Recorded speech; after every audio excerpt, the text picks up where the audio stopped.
because Kinley Horn is going to cover most of it in their presentation, but just a summary, since I know everybody didn't get to make it to the second round of workshops.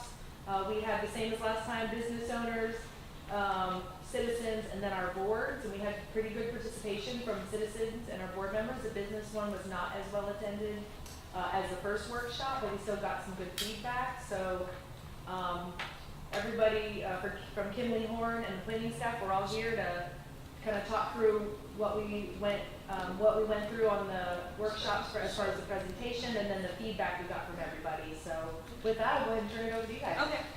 Just so some of you have been to the workshop, some of you haven't. So we're gonna do it a little weird tonight. We're gonna try to give you we're gonna try to give you the workshop, and then on the items that we got feedback on, we're gonna talk about those items. So it's kind of like a mix between a presentation, but also showing you the feedback. We've synthesized all the feedback we got from the workshops. So it'll be a little clunky, but I think it'll make sense once we get through it. But we're right here at phase 2 workshops. After this, we're gonna start drafting and really writing the land development code and the comprehensive plan. So we're in the thick of it. And real quick, what we're not going to talk about tonight is all the things that we are currently doing, like definitions and updating matrix and working on GIS maps and things like that. So the things we're going to talk about tonight are not everything we're doing. We're doing a bunch of stuff behind the scenes too. So real quick, we're going to talk about the proposed comprehensive plan changes and the feedback we received on those. So quickly, the comprehensive plan currently reads goals, objectives, and policies. We are proposing to change that to vision, intent, and strategies in order to really align with Jacksonville Beach's vision and the terminology y'all use. And so we did get feedback on this topic, hopefully, and 88% were good with it in terms of changing the intent. We did get some comments. Don't use bendable language. There should be reviewed on a regular basis, which is all what we do. So, and Blair, if I can point out, these statistics include anybody that submitted comments online. Yep. Not just attended the workshops with the foundation. Yeah. What was the total pool? Are we talking 10 people, 50 people, 100 people? Like 25. 25? Yeah. Oh. Yeah. So the like percentage. a negligible amount of.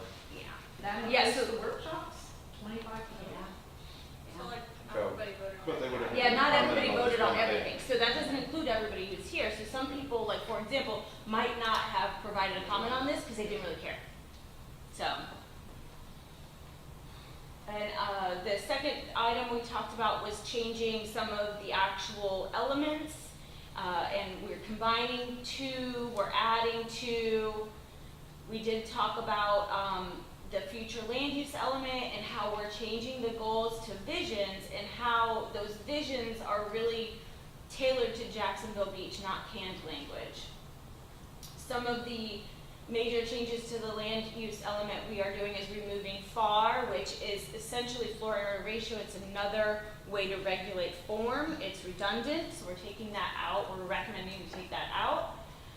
We are recommending to update the land use categories in the future land use element because there is not a lot of information in those categories and what the intent of those categories are. For example, low density residential, it doesn't even talk about what your intent for that is, just the density and what the number is.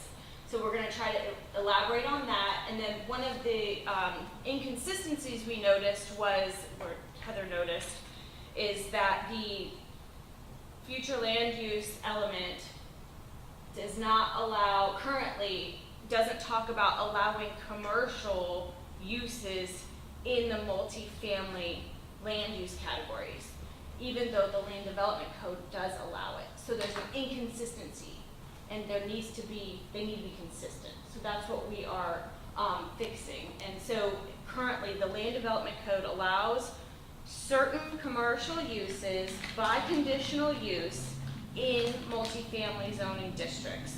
But the land development code or the future land use element does not talk about that. Doesn't go into detail about that, so they're inconsistent. We are adding a marina mixed use land use category. We are trying to talk about this urban trails plan and map as much as we can in the comprehensive plan, so we can really pay homage to the work and time y'all put into that plan, but also to make sure it's a priority. And then we're also updating future land use maps. So one of the questions we got feedback on was, how does everybody feel about eliminating floor area ratio? 80% were good with it, no comments. In the future, can you put the total number as opposed to percentage? 'Cause I mean, it's just, I don't know, percentage really doesn't mean that much. Okay. It's a very small pool. Yeah. So does anyone have any thoughts about the floor area ratio and eliminating that? Can you tell us what it is? So For floor instance? area ratio is basically a ratio, right, a calculation of developable land, and it really regulates the form of how much square footage you can have on a parcel, and we already have all of that in the land development code with setbacks and height and square footage maximums and minimums, and so it really is a redundant regulation, so that's why we're removing it. So, okay, moving on. The other topic that we got feedback on was this commercial uses, and to be fair, I'm not sure that we explained it well at the workshops, because I don't think people understood that they have to align, right? So it's already allowed currently per the land development code. We're just adding it in the future land use. So for the response to be the majority no, we think maybe it wasn't really explained well, but I mean, I don't know. Yeah, I would agree. I add- think people just didn't understand the ins and outs of how this works. And Yeah. we're just trying to make the comp plan consistent with the LDC because Yeah. it's already allowed. You don't want to necessarily take away that right that already exists, Yeah. because then we've got potential takings issues and things like that. So Yeah. you got to be real careful when we take stuff out as opposed to put it in. Exactly, and I think because the future land use element is so, it doesn't go into detail on any of the single family, the low density, the multifamily, so I think it was just not talked about because they just didn't go into detail, so. Heather, I got a question. Yeah. How often do you think we would approve by conditional use commercial and multifamily versus the opposite? Not often, but I can only think of a handful of properties where, I you know, can't an think of office properties here, ever. a restaurant there. It's very few and far between. There's that mixed use Yeah, commercial. like, yeah, I'll give you an example. There's an office, little complex of, I think there's 2 buildings on 4th Street and might be 4th Avenue North. That's been there by conditional use for Montoya's a very property. long time. Yeah. You're familiar with it. Yeah. And then there was a restaurant over by the Oceanfront Park that was there. That's a multifamily. It's there by conditional use. I honestly really, just off the top of my head, can't think of many others, but since I've been here, not seen a lot of requests for that. So it is unusual. The More inverse- often we're the getting inverse, residential in commercial. That's Yeah. more common. Good question. Yeah. And then we went, during the workshops, we talked about the transportation element and how we're taking this large, massive goal and really just making it more succinct and talking about really what is important to Jacksonville Beach. Same thing with the housing element, trying to really make sure that we talk about affordable housing in the land use or in the comprehensive plan. And then we talked about some population projections and how by 2050, the census right now says the Jacksonville Beach residents will increase by 2,000 people. But again, that's caveated by the numbers we aren't really sure because of COVID, and the post-COVID numbers to Florida are really skewing that data. So it could be a lot more. So really we wanted to make sure that we're providing housing options for the residents that are coming. When you say a lot more, I mean, it's hard to see that you can get that many more residents living in a place where there's not a lot of room to build additional housing. It is, and so we're always So, constantly thinking about Do redevelopment. But do you see more than 10 to 15% more people living in Jacksonville Beach? Unless you know, you're going to high rises or something. I mean, there's gotta be a limit to whatever it is. I don't know. I would say a lot of our multifamily is currently occupied by single family. I think there's a lot of untapped density out there that could be converted into more units. Because right now, a lot of those are, you know, 1 or 2 units on what could be 30 or 40. And all the short-term rentals that would, for whatever reason, that disappeared and come back into, because those are, you know, That's really hard to account for, but yeah, I think that makes a big difference is they're taking houses right out of the market. So, I don't know, is this input type meeting? If you look at the multifamily residential zoning throughout the city, we have a lot of capacity for more individuals to actually live here. Right now, our multifamily we have a lot of single families in multifamily, and they are and we are not realizing what the population increase could be, or what we could accommodate. thank you. So we were trying to really talk about making sure that we provide affordable housing options, because when you have limited options, the prices increase. And so I just wanted to bring up the point that the median home value in Jacksonville Beach currently is, well, per 2021 was $400,000, and compared to almost half of Duval County. So it's a little expensive to live here. And so providing housing options for people who work here would be a good priority. And so we talked about maybe potentially adding density bonuses or parking reductions or expedited plan review for workforce affordable housing. And so we asked at the workshops, we asked people's thoughts on that. Maybe this will work. Yeah, put it at the. Okay, sure. And it was kind of split, so 55, 45, yes, no. A lot of people were not interested in more density, but maybe having the option to,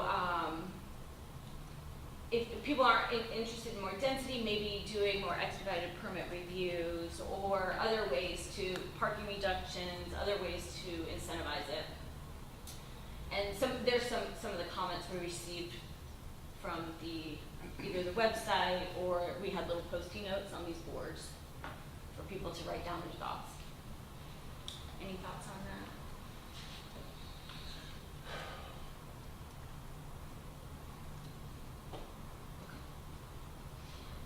We also talked about combining the conservation and coastal management elements and making sure that the visions really are attuned to Jacksonville Beach. Again, about redevelopment and resiliency. So, because the goals really weren't Jacksonville Beach focused. Same thing with the recreation and open I'm space. sorry. Yeah. Because I was thinking when you were asking about the affordable Yep. housing. You wanna go going back to that one? that.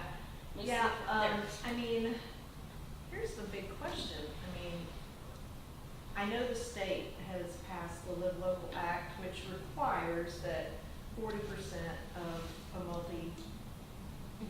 multi-use Yep. development be affordable, but in other cases, in our land development code or our comp plan, how can we require affordable housing and ensure that it stay affordable housing? Because, you know, I mean, just for example, I know we've got some houses that are Beaches Habitat houses.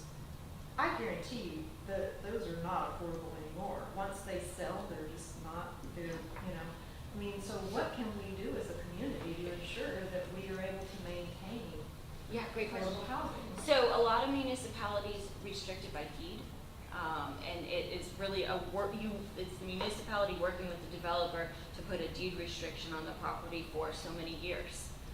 Sometimes it's 10 years, sometimes it's 20 years. So it really depends on what y'all think would be appropriate. They work out the density with development agreements also. Yep, development. So that locks in both, you know, it says you're gonna get this much extra bonus density, but you've got to limit it to this through a deed. so similar with the Metro. Yeah.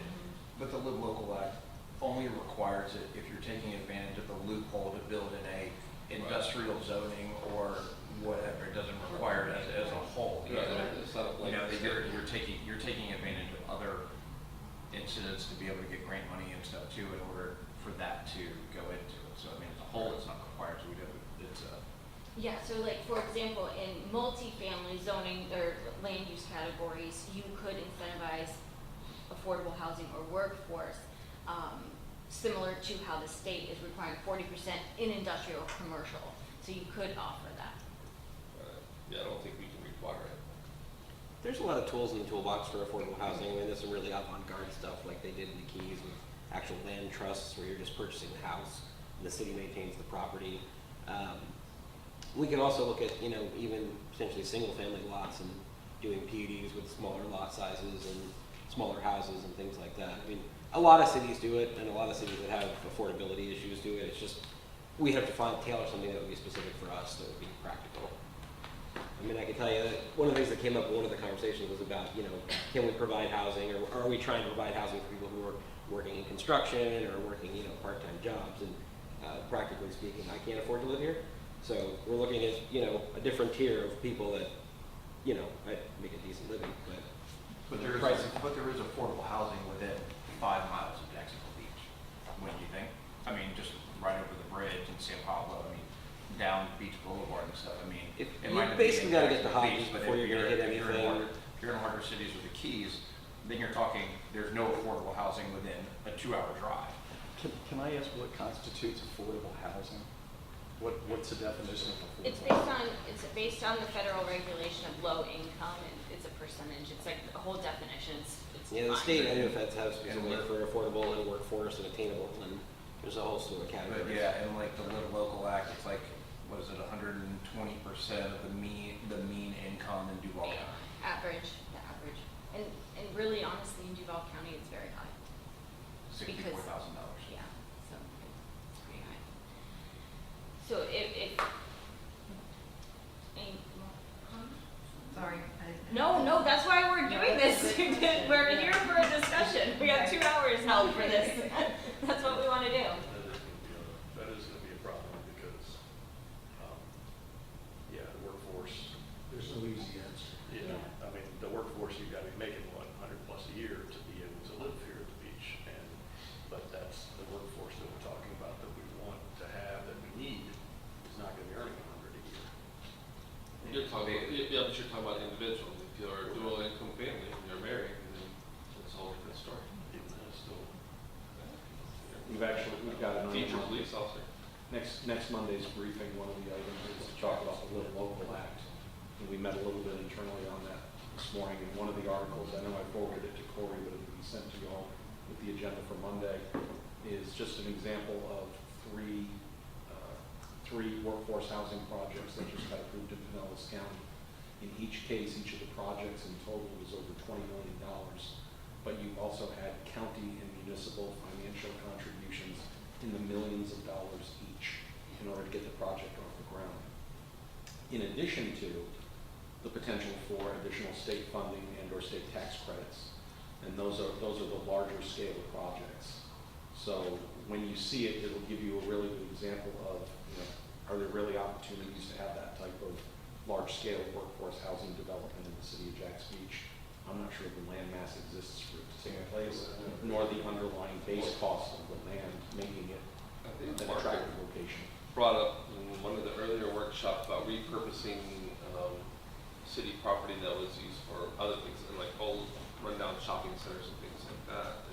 I mean, Yeah, a lot of developers are looking at that. I mean, now that Live Local, you come out there and you use commercial properties to your highest residential density. A lot of it is capped by the height, so that's one thing you gotta understand. Well, that's like the maximum height within 1 mile of wherever that location is. So like the Seatroke One Ocean or whatever is, you know, what, 10 stories or whatever. Well, As long as but they it's- could- but you gotta read the way the legislation's written and the way it was modified. But I mean, We're it's advancing Monday's meeting but- to now. Yeah. Yeah, but like, it's all gonna be, it's gotta go. It's the or it is not, highest, it is it's not the right. highest allowable use or 3 stories, whichever is higher.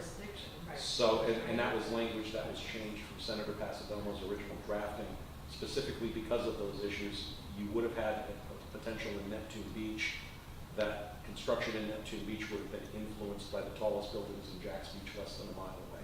Right, but Yeah. I've got some very, very I got some concerns with that verbiage still, because they're gonna go, okay, well, you're building a 100-foot building on 14th South, how is that not allowable? And it's, you know, if something got burned down, you still have vested rights for certain heights. Yeah. So what really is allowable? Well, and there's they don't define 3 stories either, that was something. Underlined, highlighted on my copy. Exactly. A lot of that stuff would end up. You know, it all goes into effect July 1st, and there's the possibility that depending on developers wanting to take advantage, we may see legal challenges within the first 6 to 12 months occur in various portions of the state because the legislation is not as clear and specific as it could be. Correct. And I know we're gonna talk about it more on Monday, like Mike said, what the state is gonna require us to do, but as far as what we can do with incentives, I'll use the Gonzales, or the townhome south of Gonzales as an example, where there was a discrepancy between the density in the land use and the density in the zoning. We could potentially use that as an opportunity to require some workforce or affordable housing, and by putting in the PUD standards that, cool, if you want that extra density that the land use allows you, but you have to have the PUD zoning to get, those extra units above the 20 units an acre, you know, have to be affordable or workforce or whatever we decide. So there's ways we can incentivize developers to build it and still do the projects that they want and deed restrict it, like Mark said. So we have some ideas we can kind of bounce it around to incentivize it, but again, we can't require it, so.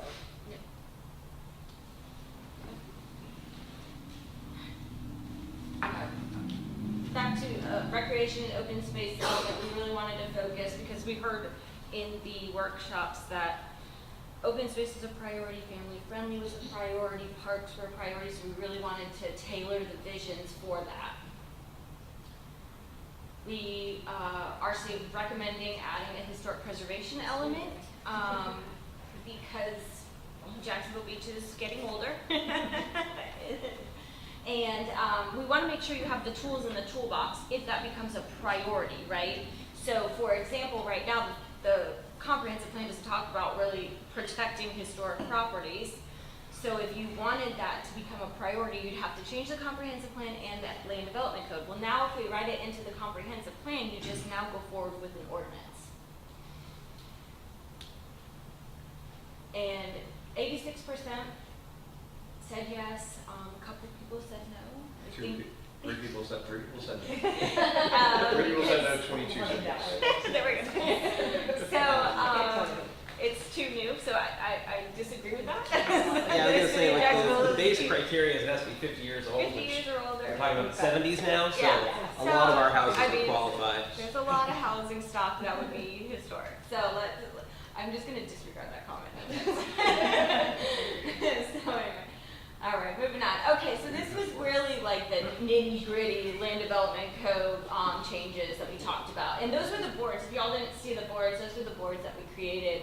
And they were really kind of fun. They had little dots and people could put yes or no, and then if they had more comments, they could put a post-it note. Or if they had even longer comments, they could go online on the website. So we talked about some parking, because we know parking was an issue.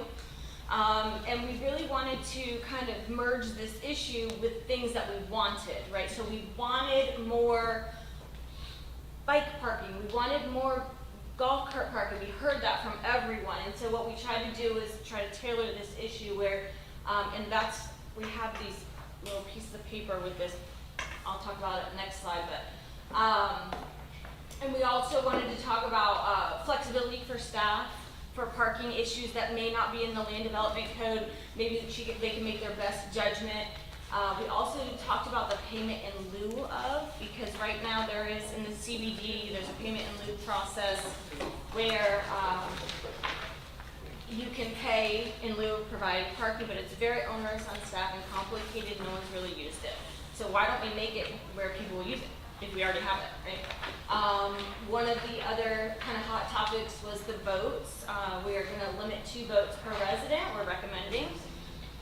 And then we wanted to reduce some parking in the CBD for restaurants downtown. So on this, oh wait, okay, real quick, the boat parking, a lot of people were for limiting the boat parking.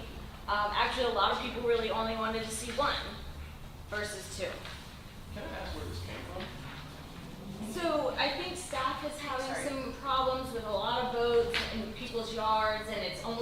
boat storage now. So if you have enough room, people are parking their boats, and boat storage is actually very pricey. So I think It's it's a pretty more of a hot code enforcement topic. Yes. You get a lot of calls on it for people parking, you know, 3 or 4 boats in their front yard. Park, you say illegally or just parking boats in your yard? I mean, Uh, parking both. something in your own property, I mean, I'm a big kind of personal rights type thing, and if I buy a piece of land and I want to have a boat out there or 2 boats, I don't know, I'm kind of. Well, we currently have limitations on how big of a boat you can park in I'd your have to front look yard. at the, I'd have to look at the ordinances, somebody can send me those, I can see them, but, I don't know, just, okay. There was no, it's good to speak about it. thing. No, I mean, granted, I don't want to see somebody out there with like a bunch of cars on blocks and a bunch, yes, obviously. But if, I saw the first picture you had, it said more than 2, but it showed a jet ski. And I'm like, well, on the previous, or maybe one back. I don't know. But, or, Anyway. yeah, right there. Oh, Boat yeah. parking, it showed the jet ski, and then go forward 1. Now, my assumption here is that's that person's yard. And that's his property, or his or her property, that's their property.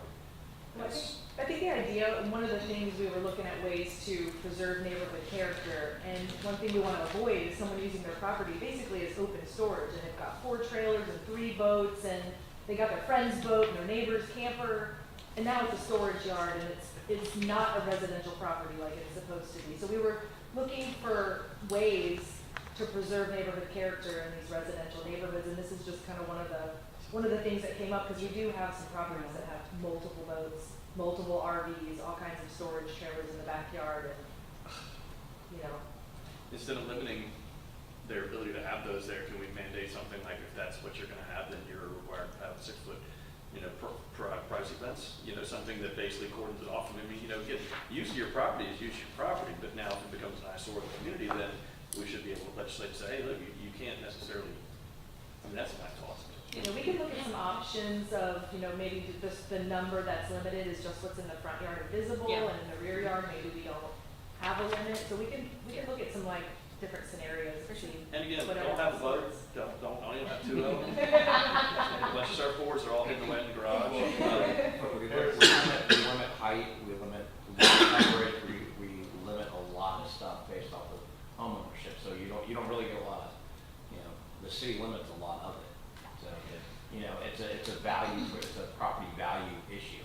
If you have boats parked in trailers and stuff, theoretically it reduces the value of the property and the surrounding property. It is a common tool that most jurisdictions use to restrict a certain number, because just like we're saying, you don't want too many, deteriorates the character of the area. Your neighbor gets mad because now you can't see down the road like you used to.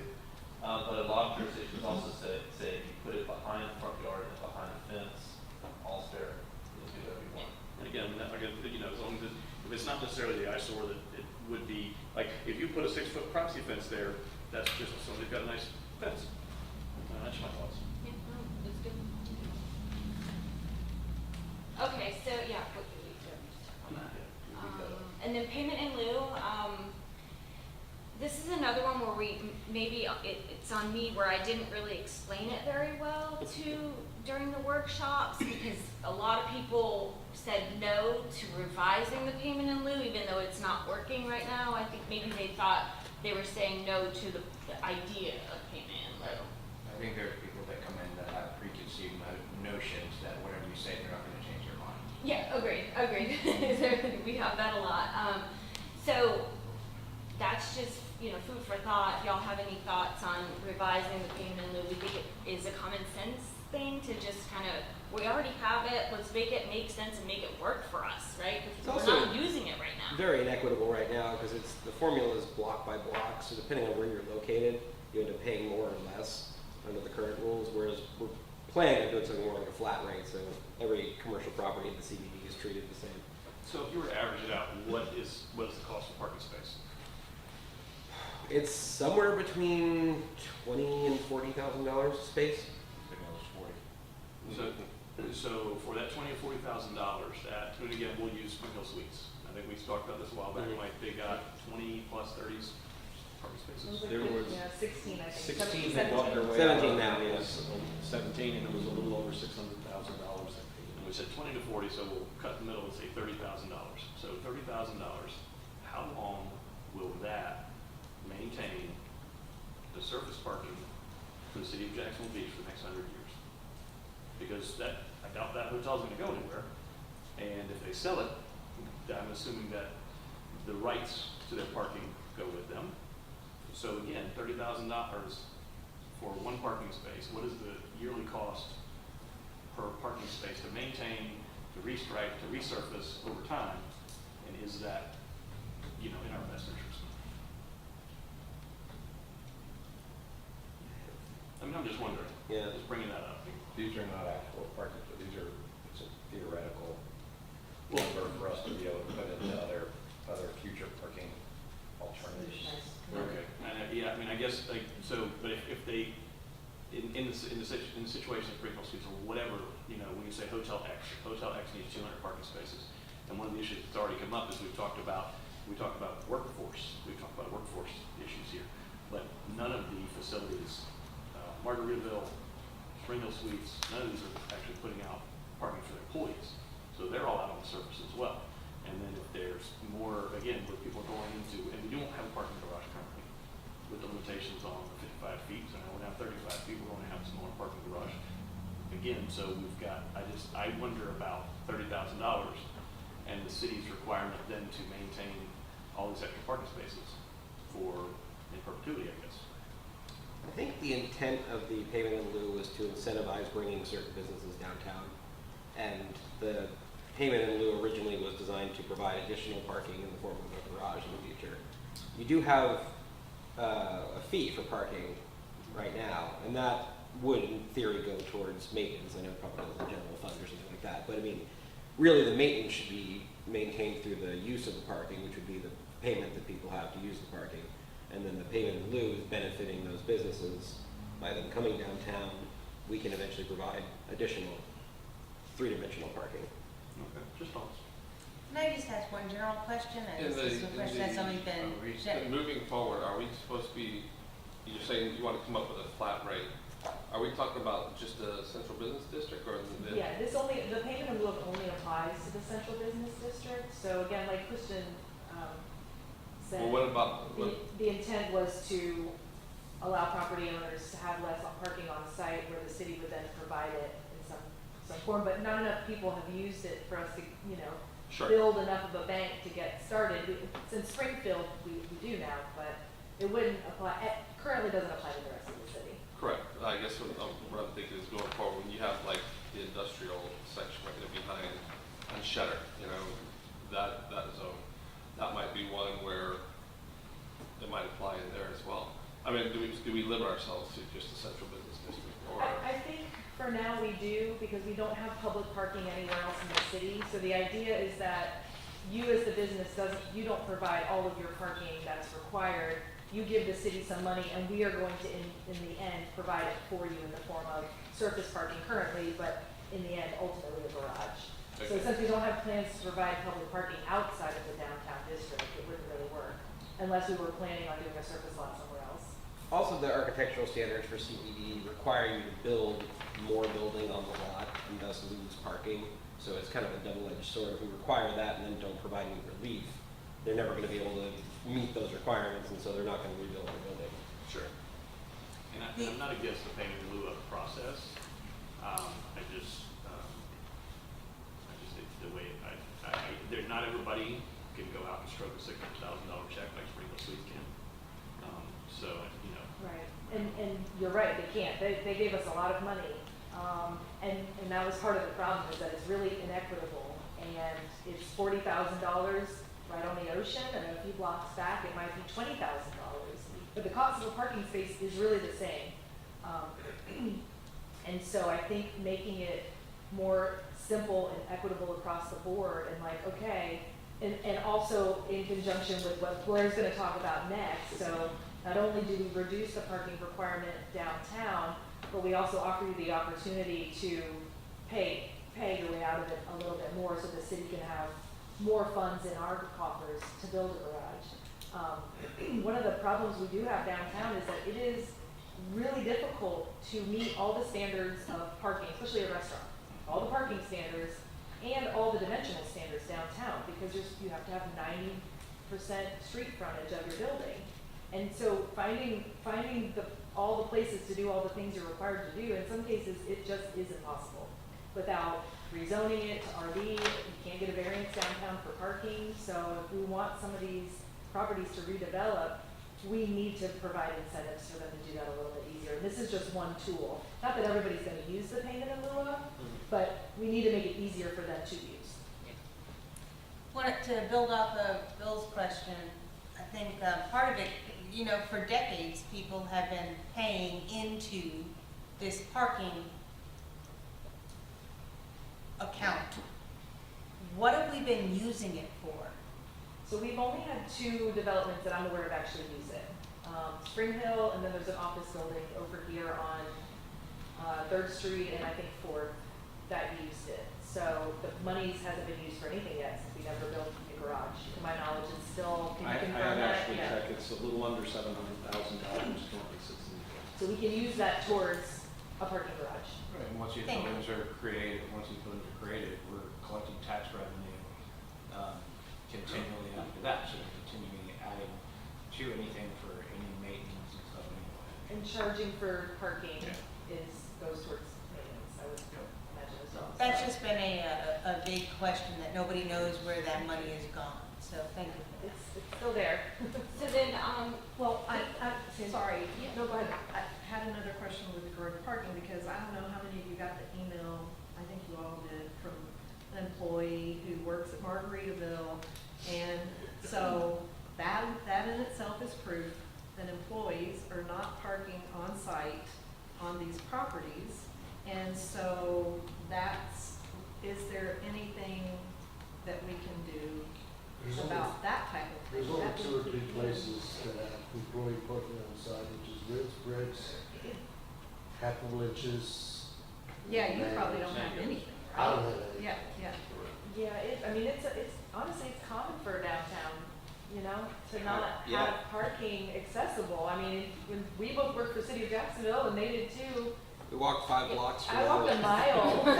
Pay $80 a month to park in the city I walked a garage. mile because it's $50 a month for the garage for employees. So Yeah. that's not uncommon. There really isn't anything that we can do well, we are code-wise. doing things. We are as far as incentivizing workforce housing so Yeah. they can live here and work here. I should that's the point. We're Right. trying to make Okay. it easier, and we're also incentivizing bike parking so they Yeah. can bike and park their Yeah. bikes at. But it- So But as far as like requiring an establishment to allow their employees to park on site, I don't know that that's something that we can legally get into. I think we've discussed this with the city attorney on a couple occasions. And I think so- practically for most of the lots downtown, because they're so small, by the time you do the building and, you know, a place for loading and unloading and any kind of parking they're providing. Blair's gonna get into the parking reductions, but I just wanted to give an example before she dove in. The current plan for the Habibi's rebuild, they went through a variance process, because you can't get a variance for the number of parking spaces, but you can get a variance for the dimensional standards. And so they put in compact spaces, they put in extra bicycle parking, I think they did some pervious as well, to make their project work, because it didn't fit under the current rules.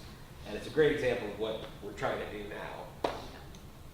and now that really great business is going to come in and be able to be here. So, and I mean, I think that's Christian's favorite restaurant in Springfield. He's saying. Oh, not Springs, I'm talking about Habibi's, but yeah. That would too. That would do. So the other one was parking for flexibility for staff. The majority of people were okay to that. You know, we just really wanted to make sure that really this is limited to a use that doesn't have a parking ratio in the land development code that might be unique, and it's based on engineer-based parking studies. So really, it was really kind of specific, but any thoughts on that? Giving staff more This is flex. the Jet Set Pets example. Yeah.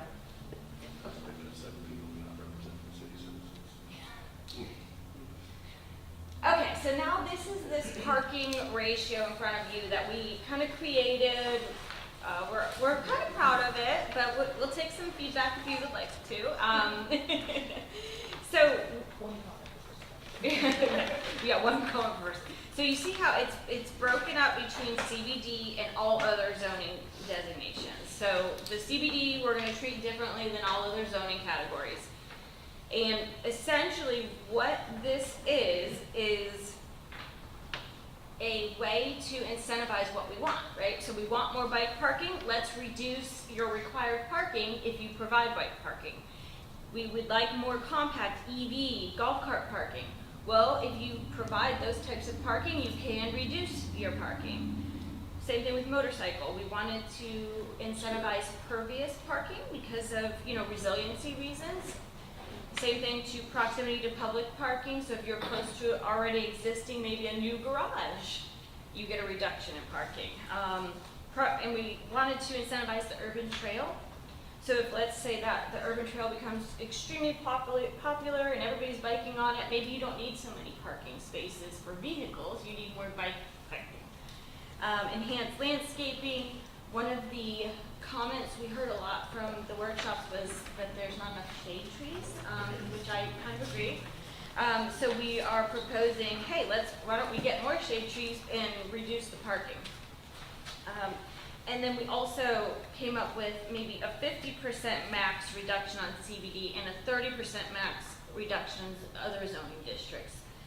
We felt like maybe you can't get away with no parking, but hey, let's incentivize the things we want. And then our recommendation was to not reduce restaurant parking in other zoning districts. Yes, in the CBD, but maybe not so much in the other zoning districts. But we're open to your feedback. It's worth noting that in a lot of cases, people will be able to take advantage of all of that, especially downtown. In the CBD, but not in other zoning districts.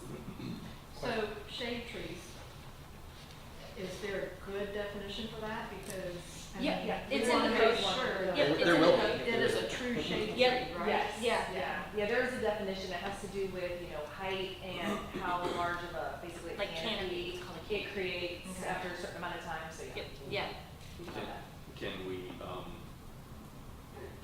and so the assumption would be then that that canopy is going to be over the parking lot or the part of the city street? I mean, I guess the question's gonna be is where's that? That's a good question. Canopy going to be? We hadn't thought that level of detail. Currently now, our parking requirements, the landscape code, do require landscape islands in between every 10 spaces with a shade tree. So that's already And required. in the perimeter. You need And along the street edge. Yep. It's a shade tree every 25 feet. So this would be an additional shade tree to get rid of one parking space, in addition to what they already have to provide. And again, that's for new development or And redevelopment. I love trees, but understanding that there's, the difficulty there, would there be any consideration to maybe, like sunshades or something along those lines, kind of an in lieu of, like, the tree? I mean, something that provides shade, but maybe not a tree? Hadn't thought of that. Yeah. Outdoor Like, are you areas. that would thinking work, maybe but- like over the door, adding an extra canopy? Yeah, I mean, maybe if you've got the sidewalk out in front of your, or, you've got a covered area, you've got a sunshade out in front, so now you've got a covered walkway in front of the building. If you've got, or, a third of your parking lot is now under a very large sunshade, like we've done at Sunshine Park. And those are very effective and honestly surprisingly affordable. I mean, excuse me, I say that from the residential side. I've got a couple of my properties and for $150, you can get something that's almost 400 square feet. It's very large, you cover a lot of area. So, I think about that as, Yeah, we can look at other municipalities, see how they've done that. just a thought. I like the idea of, sidewalk canopies, because we've done that in other places and it works pretty well. Yeah, like in the CBD. And your percentage of requirement is 10% or is 5%, is of the overall required parking? Yep, Okay. yep. Is this for new or is this is for Because the majority of is redevelopment. Yeah. Like, all redevelopment? Yeah. because that's why It we're. would really be both new, New a new construction on a vacant lot or the redevelopment of a property. But we did actually discuss, in fact, after one of the workshops, Sophie and I were going back and forth between the discussion of a brand new development versus somebody that's already has a built out property with a business and a building and a parking lot, and how could we allow them to take advantage of this by retrofitting their parking, by adding shade, adding bike parking, adding EV parking? So it might end up being another column here for retrofitting an existing parking lot. We haven't had the detailed discussion, but I think we need to talk about it, to see how we could allow somebody that already exists to maybe take advantage of this and give us the other types of parking that we want. If the goal is to truly get people to renovate and remodel the downtown, the central business district like we're seeing in some of these areas, have we thought about possibly waiving the parking requirements under a certain square footage? We haven't talked about that yet. I think we, was that Not one? that. Yeah, do we have the minimum parking standard with the 3 spaces? Because it doesn't work pretty I mean, everywhere. we felt that removing parking was too radical. Honestly, to be honest. ADA compliance as well. There has to be an ADA space accessible within a certain distance of a business. So if the business doesn't provide it or the building, then the city's gonna be responsible for providing that ADA space. So just something we have to think about, and maybe there is a bare minimum for ADA compliance at a minimum. And I think the one, I was trying to think of the easiest, simple example would be like Lynch's. Okay, if Lynch's wanted to, if he said, hey, look, you know, I want to rebuild this place.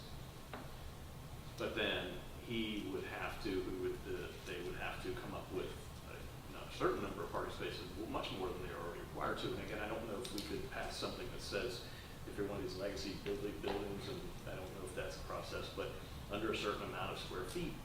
Because there's, you know, people that would want to remodel. I mean, you think Lynch's or Mango's or something like that might want to. The Bricks, one day down the road, is going to want to. I mean, all these places, they're going to want to do a bunch of remodeling and rebuilding. Are you thinking like just in the central business district? Correct. Okay. And again, we want to make that accessible to the citizens. Hopefully the citizens will be the ones that be riding their bikes, riding their electric vehicles, riding their golf carts down to that area.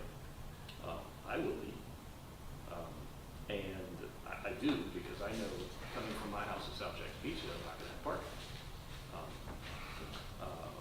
But I would love to come down and see more nice new restaurants. Just a thought. I mean, again, maybe under a certain square footage, 2,000, 3,000 square feet, we just say, hey, look, if you want to put this in, we're going to give you a waiver, or just, I figure out how to say that, how to word it. Just we can dovetail that with the new restaurant standard. I thought we did talk about that though, not for hotels or residential, but for other uses downtown. We did talk about, floated the idea of having a minimum parking requirement for any businesses, whether it's 3 or 5. 3 is the minimum for any business now, regardless of square footage. So a 300-foot office, they gotta give us 3 spaces, minimum. So we did talk about that, a bare minimum, and then if they don't wanna provide it or they can't, then they have the opportunity to kind of buy their way out. But they can't buy their way out of an EDA. Right, So correct. where Yeah, would that's- just put a parking, I think that's a great example, especially when we We'd have to have look to see if there's one close enough. the streets that we want where you have one business after the other versus surface parking, breaking up that walkability. I think that's. But I'm just, I know that I can see more people wanting to come in this area if we were able to, make it easier. But again, I'm not looking at somebody bringing in a 10,000 square foot, building another sneakers, but they need the parking lot that they have. Right. When they get full, they need all that parking. And if you build a huge, something like that, you can have parking. But a smaller place, We can look and see like some best practices that other Yeah. communities have done Yeah. for that kind of thing, for like you said, grandfathering in, legacy buildings. yeah, and then Like something and even like for, that. but even for new development under a small, small size. Again, I'm not going to say like 4,000 or 5,000 square foot, 6,000 square foot restaurant, but something 2,000 or 3,000 square feet, something small, something. Yeah. Okay. Yeah, we'll look at it. So And again, I don't own a restaurant. I don't have any. Well, yeah, restaurants and bars are gonna generate. No less boats parked traffic. at the Nope, restaurant. now I go drive my boat around. So a lot of people supported the parking reductions. Some did not put that one. Okay. Just a few. Except the one. Proximity to so parking in proximity. So if you're close to public parking. 68%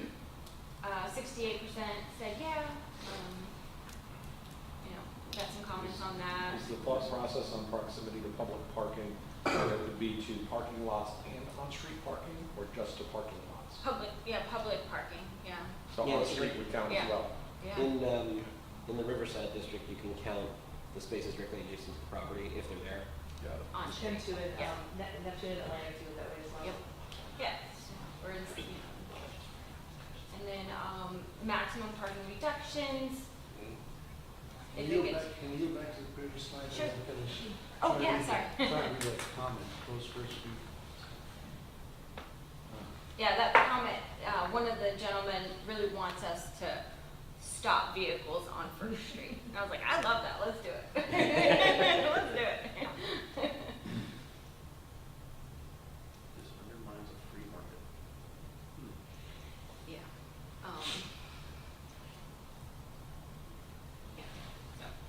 Yeah. Okay. Maximum parking reduction, so putting a max kind of on those parking reductions. If it gets traffic out of downtown, do it. So the residential lot coverage one, we talked about that. We've talked about it with y'all already, and we're really excited to share these results because the majority of people said yes. And I'm just gonna say, to Corey's point, the 4% is one vote no. One vote no, that's it. But everyone else that said something, we're all for how we presented the 35% lot coverage and then the 50% impervious surface. You explained this one very well. I guess I must have. Or I didn't explain it well. A lot of people were confused about, what is ISR? Yeah. And And we talked that overly, and a lot of people said, well, we don't want you flooding the streets. And so we talked to Public Works. Public Works says that 50% will not be an imposition for a drainage system. That's why it's at 50%. So it's not like we didn't get engineering background for this number. Yeah. You don't just make that up. And we don't A lot of people, when they heard that, the light bulb went off. And they're like, okay, I get it now. Yeah. So we're pleasantly surprised about that. And Heather and I ran some numbers. I mean, this is actually pretty close to what we're doing through variances. A lot of times the extra coverage is So for. those are pretty close. It's Yeah. almost the Yeah. general rule at 49.9. But even with the building undercover being 35%, when I've been looking at variance applications, I've been looking at the building and trying to figure out what that lot coverage is, and they've all been under 35. Yes. So I don't think the impact would be traumatic unless somebody wants, The impact would be the house. Board of Adjustments doesn't have a bunch of applications now. Well, And also my- the my positive. question- Oh, sorry, go ahead. My question is this, though. I mean, right now, we have 35%, people are pushing the envelope to 50%. We increase it to 50%. How many people now are gonna start pushing the envelope and You saying, can't now push we it want without, this? that was not a, Yeah, that's I a would hard say we cap. don't want to. We don't want them to Well, push that's it. my question. Is it Yeah. a hard cap, or are variances allowed? So you have to provide a hardship. I understand, I What would the understand, hardship but, be? but the question would be, can people come in and even if they have a hardship? Well, the hardship right now, so if you define that, like we're doing going forward, then But that's my question, so are we saying that when we make all these changes, then we will not allow variances beyond? So we can't say that, that's a board, the board has to be, really strong on like, hey, we changed this is what we're doing. And so that, because everyone has due process to ask for what they want to ask for. They have to prove the hardship and the board has to approve it. Did you want to say something? which, I think what you're getting at is the next part of what we're going to talk about, which is adjusting the lot sizes Okay. to match what's on the ground. So Yeah. the lots will no longer be non-conforming, and then they'll get this lot coverage, and they won't have an ability to ask for the variance at that point. because well, I they think won't what need you'll it. see with the substandard lots, that problem will cure itself. It's the non-conforming that you would still have the hardships. Somebody buys a piece of property, there was one that came in front of the BOA. It was at a cul-de-sac, it was like on the corner of the cul-de-sac, and it was really an odd shape. Oh, yeah, no, there's. So there's a hardship there. There's always going to be outliers, for sure. Right, That's, but that's not the same. that's as 10% of the substandard lot. variances we get. Right. Yeah. Yeah, and I think we can, to some extent, draw a line in the sand and say, you're not even eligible for a variance at this point, because you're already getting what everybody's asking for. but there's gonna be the outlier with the weird shaped lot. Yeah. There's And that's- gonna be the outlier of a 3,000 square foot lot where you can't even build on it without some setbacks and stuff. So we are gonna have to allow some variances, but I think the majority of the ones that we're seeing, most common ones, we can solve by making the changes here. It's, Yeah. but the city's position isn't gonna be from 35 to, you know, that, well, if it's 50, if it's under 50, we're good. I mean, that's really gonna stop. I mean, we're gonna, you know. And it's all, it's pools and it's balconies and it's that kind of thing that's commonplace, you know. Well, and keep in mind, because we're gonna touch on this with the lot cover, or the lot size thing, but you're looking at, you know, in some cases in these zoning categories, half the lots are non-conforming based on what the code requires. So you've got half the population in that zoning category have a hardship to ask for a variance. Right. And that will hopefully curtail some of this work. I did want to make a point that I think Blair brought up at one of the previous meetings. This actually has a benefit as well towards new construction. If you come in now, you can build your house at 35%, and then you have to get a variance when you buy the house because you couldn't put a pool in. This will cap that house at 35%, or prevent the guy coming in and getting 40% lot coverage for the house, and then to get a pool, you gotta get 50 or 60% lot coverage. That 35% is strictly the house, and that's it. The buildings are not getting any bigger. They're Yeah. 35%, which is I think they'll get keeping smaller that in character. some cases. Yeah. So that, we think that will help with the character too. So this is, the residential lot standard. So we did some research and so currently, if you look at this table, the existing minimum lot area, that's per code, right? So per code for RS1 is 10,000 square feet. So your lot has to be at least 10,000 square feet for you to put a house on it, right? RS2, 7,500, RS3, 6,000. I think this table. Yeah, the average doesn't make any sense, Yeah, but so the this median one makes more helps. sense. So if you look at the median, so the median lots that we looked at in RS1 are below the minimum. Same thing with RS2, they're below. RS3, they're below. So what is, in essence, and some other smarter people can explain this better than me, but essentially what's built does not meet the zoning. Correct. Right, so what's actually built that is platted for decades does not meet the zoning, And it never has. and it never has.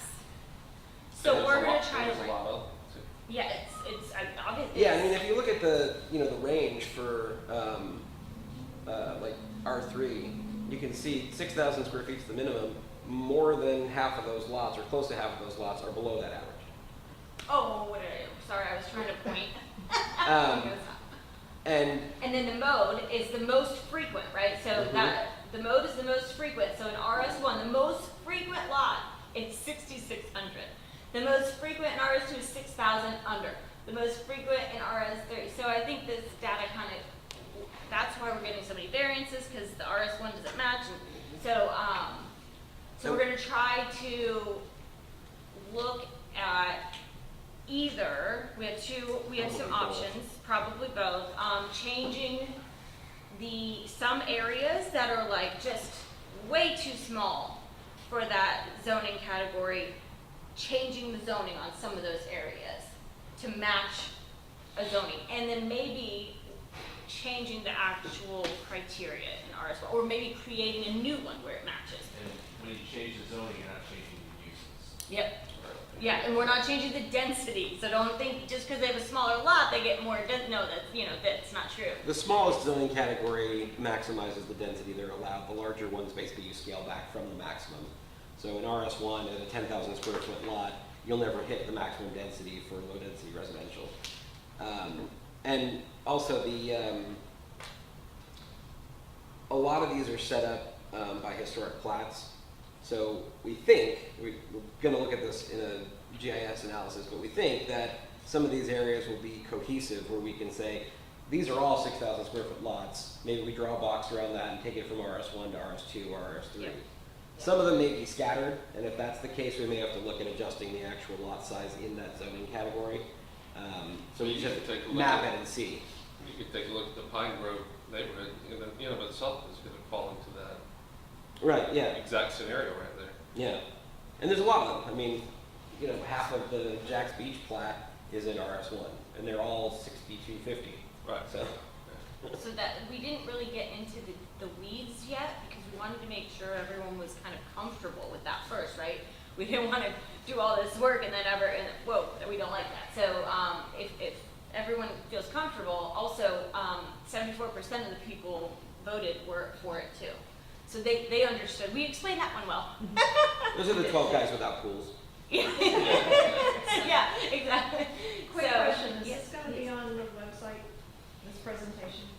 The Like actual the others? results? Oh, well, Yes, this one. Yeah, we all can put it of on. this Yeah. that you're doing? Mhm. Okay. Yep. Yeah. So we can go back and look at it again if we want. Yep. Yeah, so I think we thought that was really encouraging, honestly, because you never know, because this is a hot topic, zoning and lot size, and so we were encouraged by the majority saying, yeah, that's a good idea. Townhomes, so we talked a lot, we've talked to y'all about widening the townhomes west of Third, because of the parking issues, and we also talked about the breezeway, allowing that breezeway product. We had some really lively discussions last week on that. So 79% were pretty happy with increasing the minimum width of townhomes west of Third. Some people think it should be also east of Third. We felt like we didn't really recommend east of Third because east of Third is more dense, more, you know, so we think smaller homes make more sense, but up to, you know, we'd love your feedback on that. Going back to a previous screen, I saw the setbacks that were listed in the last column. Are they staying the same? They'll have to be looked at. Are you talking about like the front, side, rear? Yeah. Yeah, they have to be. Zoning Those are district, suburban. we're gonna look at those. Yeah. Okay. Nobody Because has a 30 on some of rear these lots, setback. you literally can't build anything Yeah. except a 10-foot wide 30 house foot rear setback and meet all in this setbacks, area so like this is- Right. those will have to be adjusted. Yeah. Okay. Yeah. Any thoughts about this? Yeah. All right. And then we had really lively discussion about the breezeways and, you know, allowing something that it already exists, nobody really has a problem with it. We think it's a great product because it breaks up the wall plane. Instead of having these massive townhomes, it breaks up that visual. A lot of people thought that they were happy with the breezeway. Some people thought that we should actually allow single family, because that's essentially Yeah. what it is. It's attached It's single attached family, single it's not family by a breezeway, so just allow the single family building in those zoning districts that allow the single family attached on smaller lots with smaller setbacks, because essentially what's happening is in the multifamily zoning districts, the single family lot requirements are wider than what's required by townhomes. So if No, you they're put- substantially, they're basically the low density residential requirements, so you're still looking at, 10 feet on the sides and 20 in the rear, or in the front, 30 in the rear. 30 in the back, so. Yeah. So that's why they're not building smaller single-family homes in those districts, they're just attaching them. So. Or doing townhomes. Or doing townhomes, the wall of townhomes. So, we thought, oh, yeah, that makes sense. Okay. Yeah. Yep. Okay. This is another hot topic. It was. Which we knew it would be.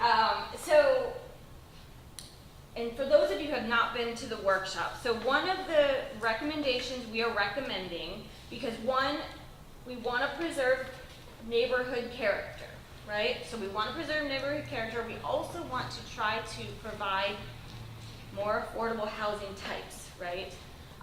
So Heather, smart Heather, came up with this idea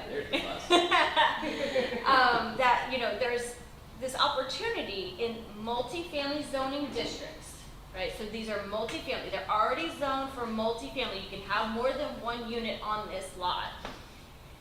Why don't we allow an accessory dwelling unit, right? So then that way that preserves that single family home that's already there.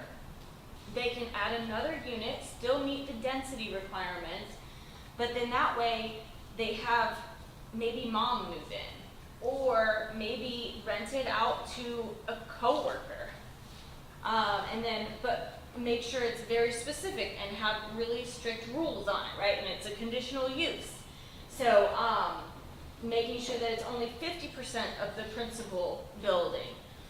You can't fill in your garage too. You've got to keep that existing garage so we have the parking space. You have to provide a parking space for that unit. So you can't just provide a unit and not provide a parking space for it. And then you also have to really meet all of those lot requirements. What else thoughts? You want to hear what everyone else thought? How many places do you think you could possibly? Well, I was gonna say, It's when you start doing limited. these, It's it's very limited. limited, Yeah, but- it's a fair point. It's limited. We would limit it based on you have to have a minimum lot size to do it in the first place. Well, that's And what I was limit gonna the say, size yeah. of the ADU. Yep. Provide parking, we would limit it as much as possible, but we heard you guys and you said you didn't want it in single family, But it'll still which is rent for fair. $3,000 a month. But at least You you just have see an the opportunity option, to right? do We're it in giving multifamily. somebody an option to put their grandma in their house and at least trying to keep the preservation of those single-family character homes. Yeah, Well, so the and- single family doesn't get torn down and turned into a duplex. Yeah. Which This has would been preserve happening, the but- single family, but still allow them to take advantage of the density and have, It goes back to that unrealized potential, but you get to keep your single-family neighborhood as Yeah. opposed to having, A bunch of PWG come in duplexes and- or even maybe you've Yeah. got two lots, now you have This is 4 an option units. for people, because we get asked all the time, at least once a week, if not more, can I put a mother-in-law suite in the backyard? And the answer is always no, because there's nowhere you can do it. But people do it in multifamily by getting a bunch of variances to put a second unit, because the second unit's allowed, but they don't want another house. They don't want to tear down a house and build townhouses or a duplex. They want to have this type of product. there's a lot of those in Atlantic Beach. Yeah, and Atlantic Beach and Neptune do allow ADUs, and some zoning districts, sometimes it's allowed to be detached. In a lot of cases, you see them, they're allowed to be above the garage. Yep, and So they a both lot of do allow historic it. neighborhoods do that. So if you see the original house and then the garage has an apartment above, it's kind of a historic form. And it's happened here. I mean, we've got a lot of converted Yeah. historic garages for Yeah. houses that were built in the 30s that are now a second unit or even a third in some cases. So it's an option. Limited, because it's Yeah, only in a limited. specific situation where it's multifamily and there's a single family home. So about 50%, 70%, It's like a great opportunity to put in some more short-term rentals. Yeah. That is, Yeah, a lot of absolutely. people are Yeah. concerned about that. But that could be the same if you put in a duplex, they could both be short-term rentals, so there's no way we can, as you guys know. But if they want to keep their, control if they the want to keep their house, they're not going to tear it.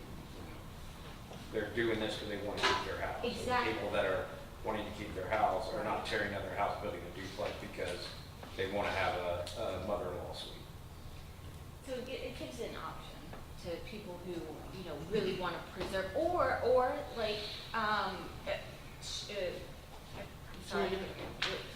She gave a really prime example last week was where, like, let's say somebody's lived here for 40 years, right? I mean, in 40 years, your taxes increase a lot, right? So maybe you can't afford to live in that house, but if you put an ADU, maybe you could rent it out, and then that could be some way Well, to stay in your home. Your house value's going up 1,000%, and right now they can't raise it more than your taxes, more And- than 3% a year. So, I mean, you have the equity to cover that. But sometimes, and that might give an option for the people who work here could live here in I a mean, smaller My apartment. main concern with that is, I think you're gonna piss off the neighbors, excuse my language. I think the next door neighbors. could But it was potentially not get upset a about that. popular topic last week. I'm interested to see how many locations I was gonna say, that I we don't could think you- potentially go. And then, I think you need to talk to the people in those areas where that could potentially happen, because On the north of Jack's Beach, I know there's a lot of properties where the lot is big enough and the garage is in the back. Well, I would submit to you that north end, most of them are not, like the Pine Grove neighborhood, all those lots are 50 by 100 at best. Yeah, and that's where we would look at limiting it to, the lot size has to be a minimum. So Yeah. maybe it's 6,000, maybe it's 7, maybe it's 8. Yeah. And saying, you have to meet these minimums to even get this. Well, and you have to now With meet the lot asphalt. coverage and the ISO. Right, exactly, So- yeah. So there would be a lot of Yeah. restrictions. I don't know how many properties would actually be able to take advantage of it, but We're just trying to No. solve Oh, problems yeah. for I'm not workforce. opposed to looking at it. yeah. And you're talking about setbacks, right? Yeah. There would be some reasonable setbacks, Yeah. because Yep. to his point, if the ADU is not encroaching on the neighbors, Right. like, allowed to be built up to the property line or anything Sure, like that. and right now, Yep. a detached garage has to be 5 feet, for example. Maybe if it's an ADU, maybe it's 10 feet instead of 5 feet. So I think there's ways we can mitigate some of those concerns. Yeah. So we could look But also, at, I mean, I think that if you bought a house that has a big yard and the neighbor has a big yard and stuff too, you bought that house because you're hoping that there's not gonna be increased density. I don't know, I'm just yeah. interested And to again, see what people would think, what the neighbors would think. yeah, again, the thought was that this would only be allowed in areas where multifamily would already be allowed. Yep. So you have Yep. a Okay, single so- family and an ADU versus a duplex. Yep. So, I mean, Just an option. I'd just for- be interested to see some kind of idea of how many this could potentially lead to. Yeah, great, okay, I think we could probably yeah, for sure. do that. Okay. We need you guys to push those buttons. to We get will do those those. numbers We will in. push those GIS buttons. people are way smarter than me. Okay, so back to the presentation. So we talked about zoning, some updates to zoning, which we've already really talked to y'all about. The CS zoning, because it's not really appropriate, that weird catch-all zoning. The PUD, really having criteria for PUDs, and we already talked to y'all about this. So the majority of the people were for us updating that CS zoning district to make it actually, make Was sense. it the same person that voted no? We didn't check that one. It probably was. The one person. And then PD, everyone got 100%. We have unanimous on that one. Woo! But that's not really a controversial one. Okay, so this is interesting. The outdoor seating in the CBD. So we were recommending that maybe we remove that 50% regulation. So this is for, right now, currently y'all have a regulation on no more than 50% of your seating for a restaurant can be outdoors. So we are recommending we remove that in the CBD because these types of uses help bring vibrancy to the community because it really enhances the walkability. So for example, you could have a little tiny building that just sold coffee, right? You walk by, you get your coffee, go to the beach. An ice cream shop. So then that way they have their seating outdoors. They don't have a spot indoor for you to sit. Like ice cream shop, you really don't need an indoor spot, So we were recommending removing that in the CBD, and 81% agreed. They thought that it creates a walkable, friendly CBD, which we agreed. And then someone said, what are the repercussions of this? I'm not really sure. More people outside. More people walking, it really creates vibrancy. Makes it safer. When Sophie and I were we were in Dunedin for another project, and we were discussing this topic, and we literally went to lunch at a shack outside and ate lunch. We ordered from the window and ate lunch. We were like, oh my gosh, in Jack's Beach, we could not do this right now. Was And it we were the like, barbecue shack? It was a taco stand. The taco stand. Yeah, so no Did indoor you talk seating at about all. No indoor seating at all. Prep inside, all the seating outside. And so we were like, Yeah. we really need See to that a lot maybe of places. talk about this Yeah. again. The pictures in the Did last you slide. talk about it Oh. before or after Stuff like that. you were that evening? So yeah, these are some of the pictures of, yeah. Well, were the tacos good? Yes, the tacos Did were you good, realize and that? then, Did yes, you talk about this before or after you were done eating? Dunedin, and we were in Dunedin. Dad joke, dad joke. Mike, where were you on that one? Before you get to that dad joke. That's all then. Space for parking. For what? For the minimum space, yes, and that's when you were speaking about the minimum space, I was thinking, oh, that could work for this. Because if you had a coffee shop, you're really catering to the people walking by. You're catering to the people that are on the beach for sunrise. Where's my coffee? So we really think this is a great start. We love your feedback. Absolutely. Okay, great, love it. Okay, this is an interesting one. We've all talked about this, the proximity to alcohol in the CBD. Would you like to know the results? Sure. Wait, read that first. Yeah, we want, no, let's not really get On the nose. 88% said yes. Get rid of it completely. would not against that. Get rid of the distance requirement in the CBD for the quotas. So basically, you're saying you put bars next to bars and it doesn't matter? Yes.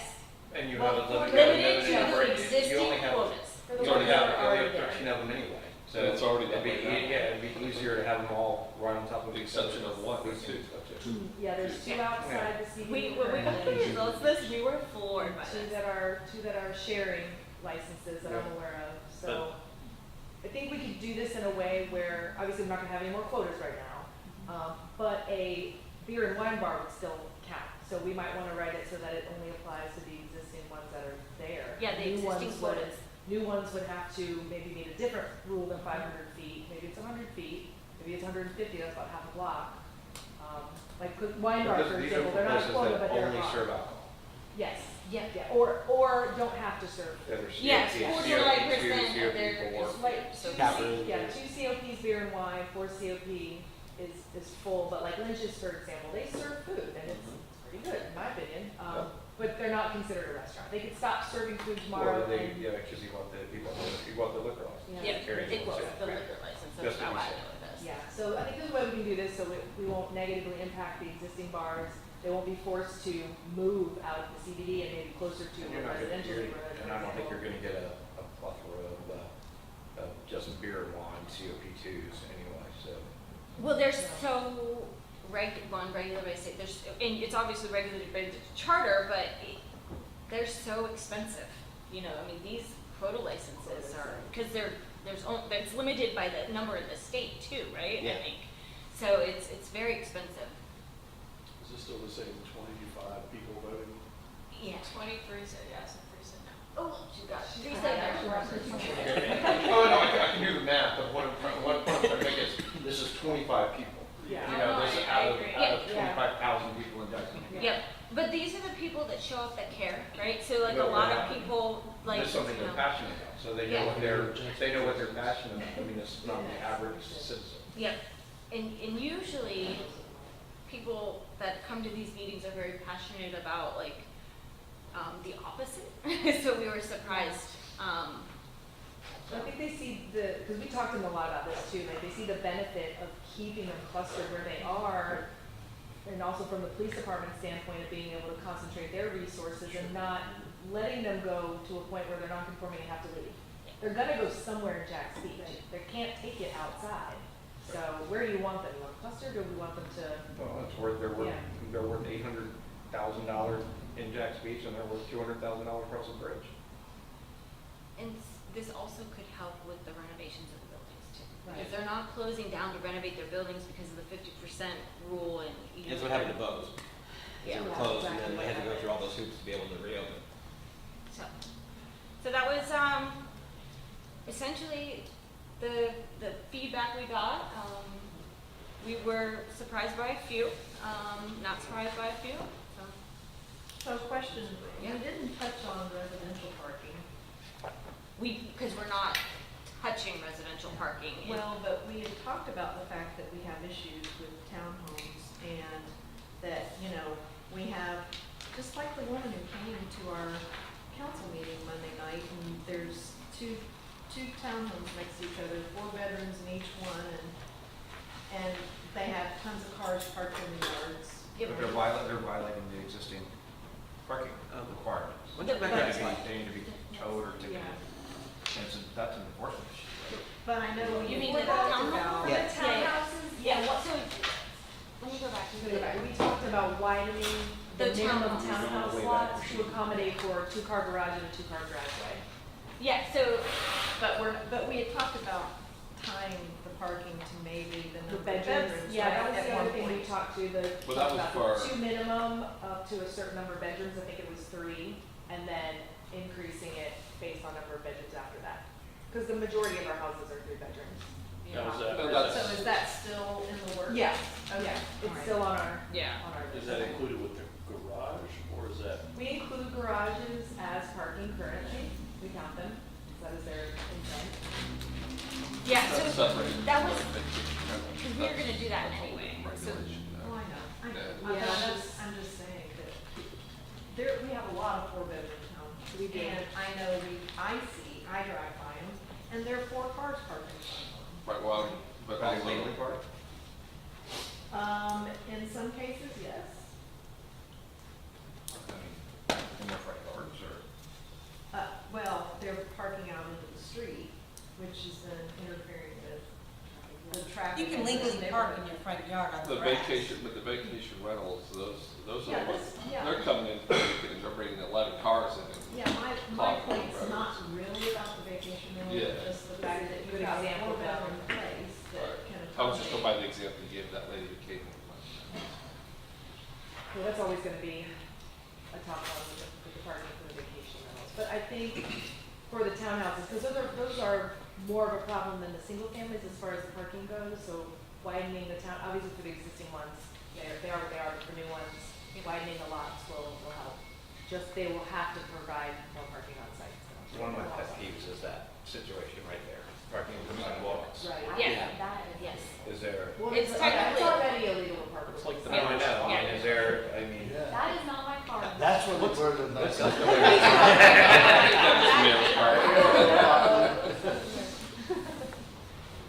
Well, Heather, what do you think? I think we got some, we're happy, do you guys have any questions, any other? Yeah, other things you wanna talk about, while you got us all. But that's the big stuff, again, Yeah. like Claire said at the beginning, we wanted to cover the big ticket items that we knew were gonna be possibly controversial or a big change. But we're making, like she said at the beginning, changes all across the board, maps, tables, all the background data. References. Languages. Yeah, references, Turn data. times on definitions. applications, like stuff like Every that, like reference we to didn't really need 1991 will be And you're removed. leaving us out of that. Yeah, exactly, the Yes, welcome. minutia, that kind of stuff that like, Yeah, we nuts. know you probably don't care, maybe you do, we can talk later. So there was something Christian said earlier, and I wanted to just get some clarification, and it was when we were talking about the lots and, the lot sizes not matching or not being appropriate, right, for Yeah. our standards and everything, but then you said that we would be adjusting setbacks too with some of those, when we're adjusting what the minimum size is. If and need that be, sort of yeah, thing. I mean, If needed, yeah. So, but in my mind, I'm like, okay, what does that look like? And again, how does that impact a neighbor? Yeah. If we're doing that, how minimum could the setbacks be? so right now for both RS2 and RS3, your minimum side yard setbacks are 15, and one can be 5 and the other one has to be 10. Uh-huh. If one can be 5 and impact that neighbor, why can't the other one be 5? So, You know what I'm but saying? you're saying no less than 5, maybe? Yeah, I mean, you're gonna run up against fire code issues and things like that when you Okay. get any smaller than that, I mean, practically, unless you're doing some kind of like, Okay. row house where you've got driveways in specific locations, but maybe also look at some of these, front and rear setbacks as well, if it's in an area where it might be appropriate, if you've got a plat that's got 60-foot deep lot versus 100 or 125, those front and back setbacks can be a little bit challenging too. Right. That's the kind of stuff we're gonna have to really get, once we figure out what the lot sizes are that make sense, what those setbacks will have to be. And obviously, for residential, single family, you wanna maximize the amount of available space for recreation and people to use their homes, so. It may be a question of priority between, do we think a front setback more important or rear setback? Once upon a time, front setbacks weren't really a thing. Your house and front porch came up to the sidewalk and then you had your backyard. We've obviously gone away with that for parking and garages and stuff, but it'll be a balancing act to figure out what those numbers are. Okay, my concern was just what I said, wanting to make sure that we don't start creeping into these Oh, yeah, really for sure. No, I tiny mean, side yards. the goal is to and keep it now- as single family, it's just Okay. accommodate it where needed. Okay. I think the last thing I want to add is that I'm pretty sure the mayor wants to make sure in the rewriting of the land development code, it remains gender neutral. Trust me, it is. We're We're taking all means out of there. Oh, like where? I know, it's like, So, real quick before it goes, just so you know, next time you're gonna see us is, we've got like documents.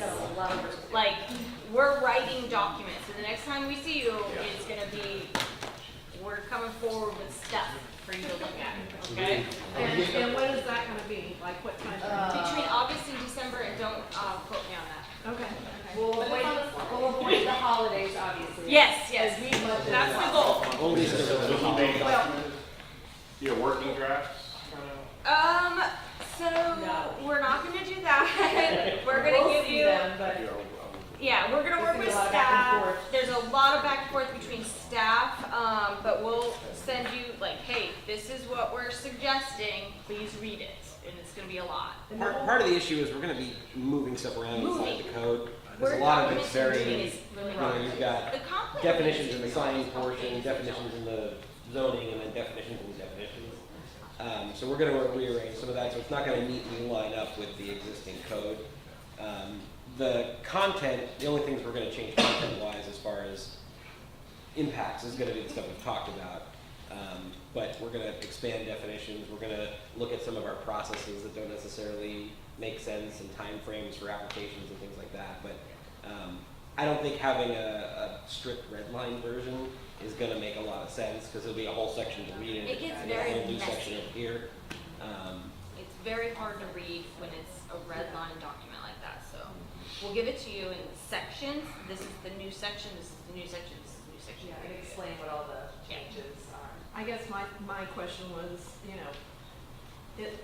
we've got budget stuff going on in August. Yeah. So August is usually a really busy month for us, so I'm assuming that we may not be seeing it in August. I doubt it. We'll just wait until after we're done 'Cause with it's the budget. June Oh, now. that makes sense. So August is a little aggressive for us. That's what I thought, okay.